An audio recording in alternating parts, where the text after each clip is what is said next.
Buenos días a todos, bienvenidos a mi canal, bienvenidos al curso de física post-newtoniana y en esta lección, que creo que es la lección 12 o la lección 13, vamos a hablar sobre la lagrangiana del oscilador armónico.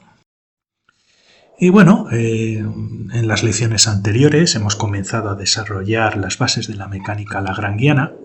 Hemos explicado en qué consiste una función lagrangiana, que es una función que codifica las características conservadas más importantes de un sistema. Y en esta lección vamos a hablar un poquito sobre el oscilador armónico y poder derivar la lagrangiana del oscilador armónico. Y bueno, he puesto como oscilador armónico a este astronauta que, como veis, está siendo atraído por un agujero negro, aunque no se lo traga.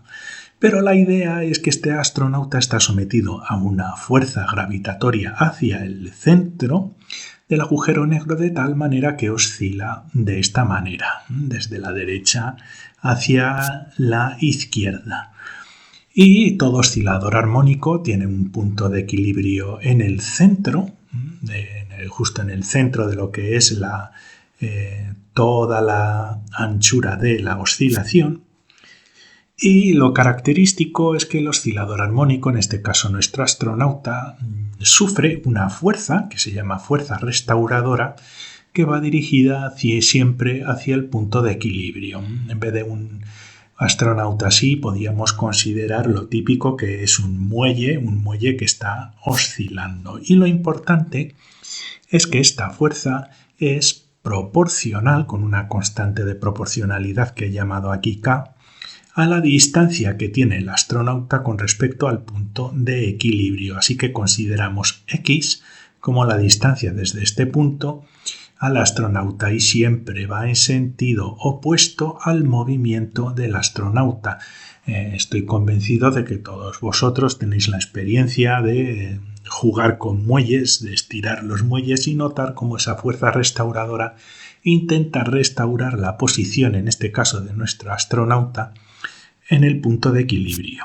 Las características del oscilador, que cuando el astronauta pasa por el punto de equilibrio, tiene la máxima velocidad, la máxima energía cinética, que ya sabemos que es igual a masa por su velocidad al cuadrado dividido entre 2.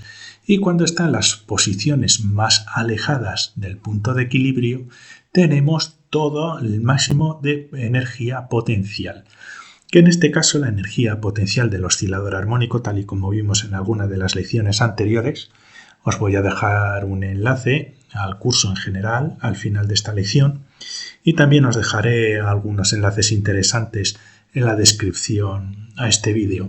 Pero como ya vimos en estas clases, la energía potencial es una constante que multiplica el cuadrado de la distancia de nuestro astronauta, de nuestro objeto que está oscilando con respecto al punto de equilibrio. Y estas son las características principales del oscilador armónico.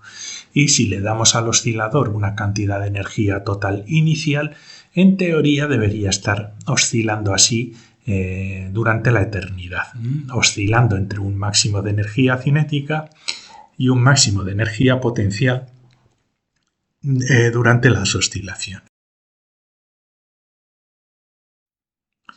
Así que vamos a construir la lagrangiana del oscilador armónico. Yo creo que es interesante. Y como ya vimos en las lecciones anteriores, podemos construir una lagrangiana siguiendo unas reglas básicas. Y la primera de ellas es que es muy buena idea construirla en base a energías del sistema, porque las energías en general se conservan.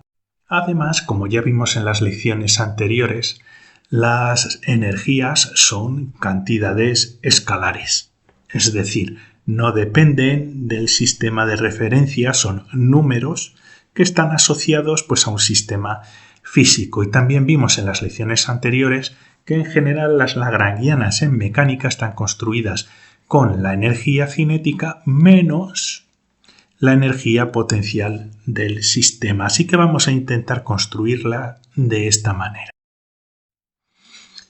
Y lo primero que tenemos que considerar, yo sé que vosotros lo sabéis, pero creo que es importante en esta lección, es importante analizar cada componente de las lagrangianas es preguntarnos si lo que vamos a introducir es energía cinética del oscilador y esa energía potencial del oscilador si son cantidades escalares, es decir, si son números. Y esto ya lo vimos en las lecciones anteriores y vimos que la energía cinética es masa por velocidad al cuadrado dividido entre 2 y ya argumentamos que unas velocidades al cuadrado pues son cantidades escalares, son cantidades que se conservan, son cantidades, digamos, buenas que podemos utilizar para construir nuestra lagrangiana, son invariantes. Y esto lo podemos reflejar, por ejemplo, pues simplemente reexpresando la velocidad al cuadrado como la suma de los cuadrados de las velocidades en diferentes componentes de nuestro sistema de referencia, en este caso puesto X, Y y Z, pueden ser otros sistemas de referencia. Esto también lo podemos utilizar otros tipos de notaciones como ya hemos visto en este curso. La notación clásica en la mecánica postnewtoniana es poner en vez de una X o una Y o una Y, pues sustituirlo con una notación de coordenada general Q, en este caso QX, QY y QZ para indicar que es la coordenada X, Y y Z, y un puntito aquí arriba que nos indica que esto es la diferencial de la coordenada con respecto al tiempo, ¿de acuerdo? Es la derivada de esta coordenada con respecto al tiempo. Y es una notación pues, que evita que pongamos dqx dt. Es una manera simplificada, es una velocidad al fin y al cabo, elevada al cuadrado. Esto también, si queréis ponerlo de manera más general, en vez de x, y y z, en el caso de que estemos trabajando con otros sistemas de coordenadas, como radio, ángulo polar, ángulo azimutal, podemos ponerlo de manera generalizada con un subíndice numérico. Pues Q1 sería la coordenada 1, X, Q2 la coordenada 2, Q3 la coordenada 3 y esto la velocidad en esta coordenada. La velocidad que está indicada por un punto aquí arriba. Esto lo podemos poner de esta manera, fijaos, donde colocamos un subíndice y un superíndice aquí y latina. Y esto corresponde para todos aquellos de vosotros que estéis siguiendo el curso de cálculo tensorial, una notación muy interesante donde es exactamente lo mismo que un sumatorio sobre el índice y latina, es exactamente lo mismo que hemos visto en la expresión anterior, ¿de acuerdo? Un sumatorio sobre el índice y.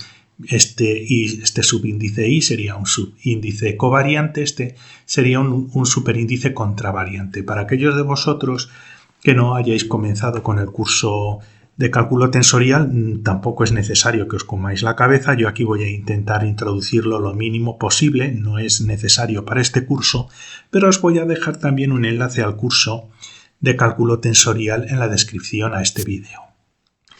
Esta es una manera mucho más atractiva de ponerlo, como veis aquí, en vez de Q1 o QX, pues simplemente V de velocidad, sería la multiplicación de los componentes de la velocidad en las coordenadas y latina con los mismos componentes en las coordenadas y latinas. Y estos índices enfrentados uno arriba y otro abajo, lo que codifican es un sumatorio, como ya hemos explicado en algunas de las lecciones anteriores. Son diferentes notaciones que se utilizan, es lo único que quiero que aprendáis aquí, que se puede utilizar diferentes notaciones. Que no os asustéis cuando veáis que son diferentes notaciones o leáis trabajos publicados con diferentes notaciones.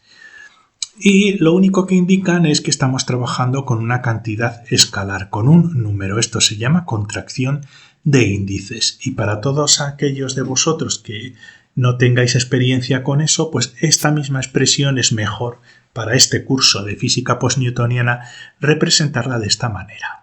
Es exactamente lo mismo.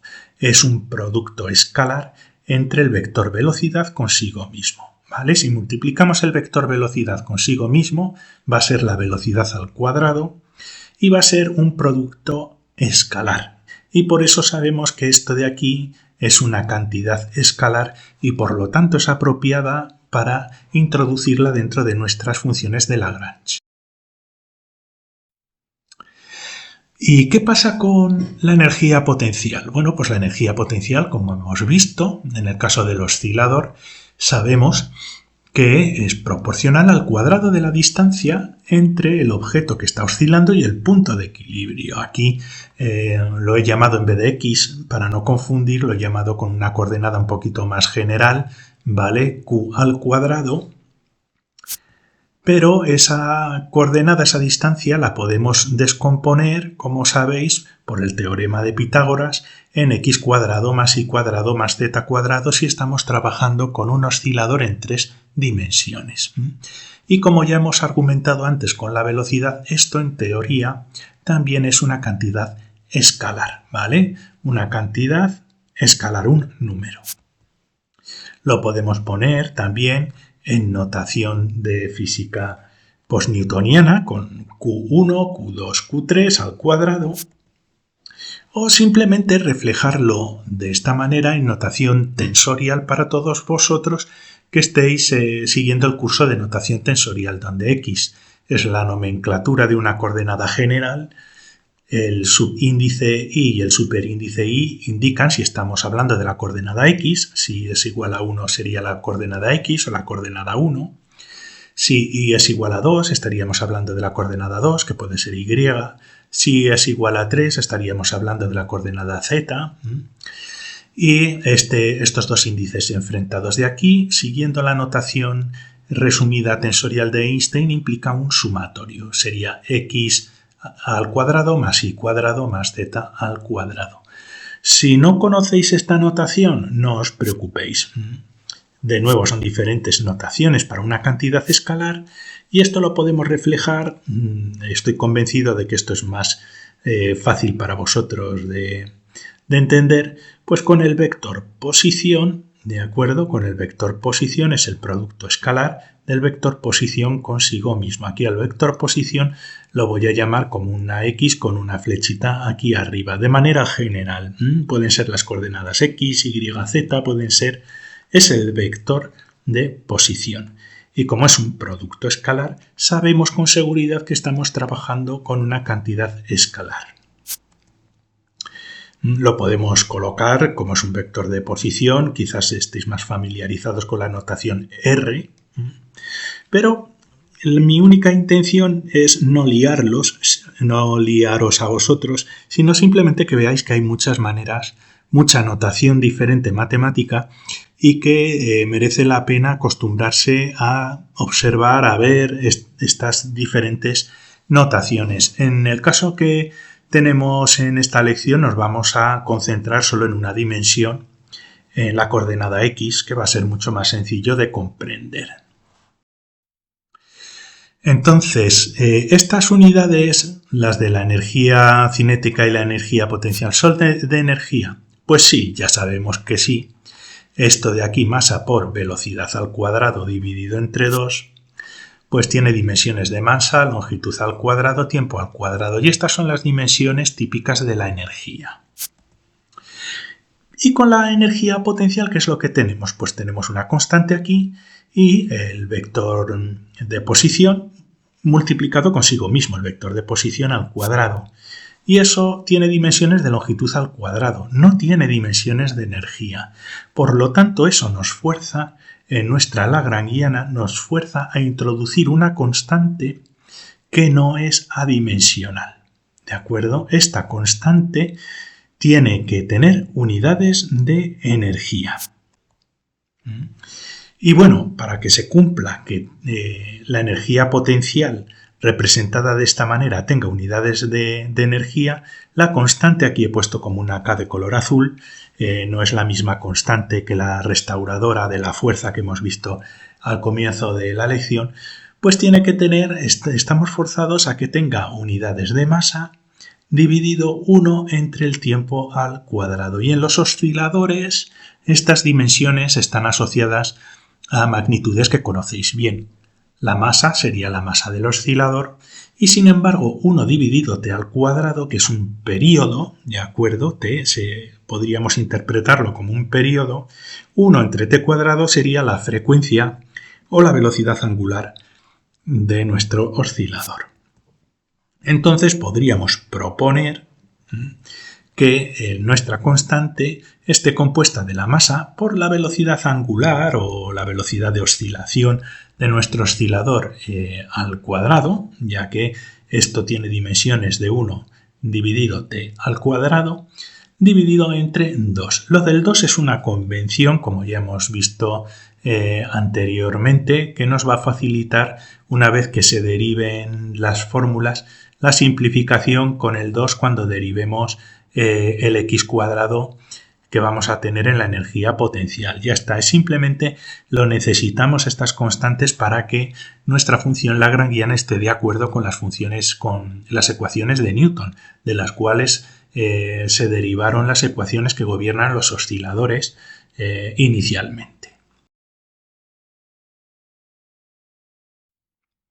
Así que podemos proponer la siguiente función lagrangiana. La función lagrangiana sería energía cinética menos energía potencial. Ponemos la energía cinética menos la energía potencial, m omega cuadrado dividido 2, y por simplificar pues pongo x al cuadrado.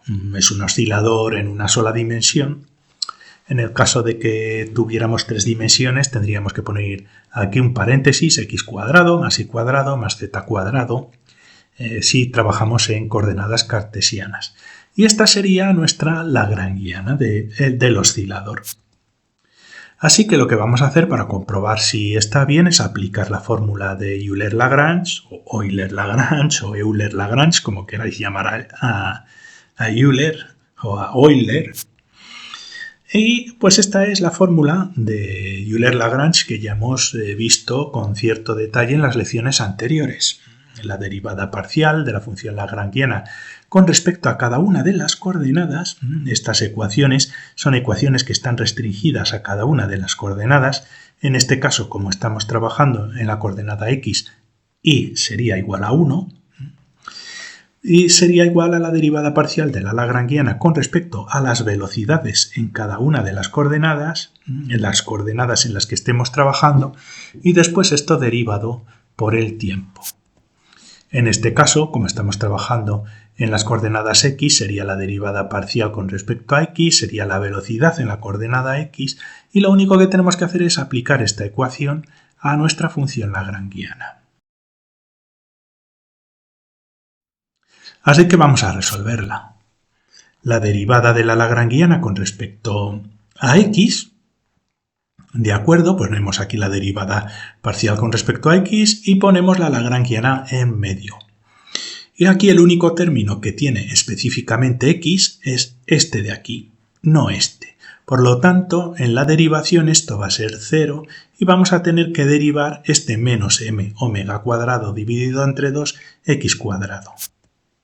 Sacamos las constantes fuera de la derivación, la masa es una constante, menos m omega cuadrado dividido 2, y la derivada parcial de x al cuadrado con respecto a x es inmediata, el 2 sale fuera, se nos va a simplificar y nos va a quedar que es igual a menos m omega cuadrado x. Ya tenemos esta parte de la ecuación. La colocamos ahí y ahora lo que tenemos que hacer es obtener la expresión para esta otra parte de la ecuación. Y aquí tenemos que hacer lo mismo, pero derivando con respecto a la velocidad.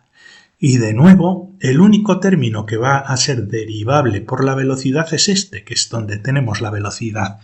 Esto va a ser 0, por lo tanto únicamente tenemos que derivar esta parte. Sacamos las constantes fuera, la derivación de v al cuadrado es directa, el 2 sale fuera y se simplifica con este, y el resultado es masa por velocidad. Bien, pues ya tenemos este término que hay aquí. Así que lo colocamos. Y el último paso que tenemos que hacer es derivar este término con respecto al tiempo. Y es muy fácil. ¿Cuál es la derivada de la velocidad con respecto al tiempo? ¿Cuál es el cambio de la velocidad con respecto al tiempo? Pues bueno, la m sale fuera porque es una constante y nos queda la aceleración. La derivada de la velocidad con respecto al tiempo es la aceleración y nos queda que la fuerza, la masa por aceleración, es igual a menos m omega cuadrado multiplicado por x. Y como veis es una fuerza proporcional a la distancia del objeto con respecto al punto de equilibrio, y con signo negativo porque es una fuerza restauradora. ¿De acuerdo? Y la constante muelle de nuestro oscilador armónico sería esta constante que hay aquí. ¿Vale? Esa sería la expresión que correspondería con las ecuaciones derivadas de las ecuaciones de Newton. Y nada más. Si os ha gustado esta lección, os invito a suscribiros a mi canal pinchando en el ratoncito. Os dejo un enlace al curso en general, otro a la lección anterior, y os voy a dejar varios enlaces interesantes en la descripción al vídeo. Y en las lecciones siguientes vamos a seguir profundizando en las lagrangianas de diferentes sistemas físicos y vamos a comenzar a dar saltos cualitativos más importantes en la mecánica lagrangiana y hamiltoniana. Muchas gracias y hasta la siguiente lección.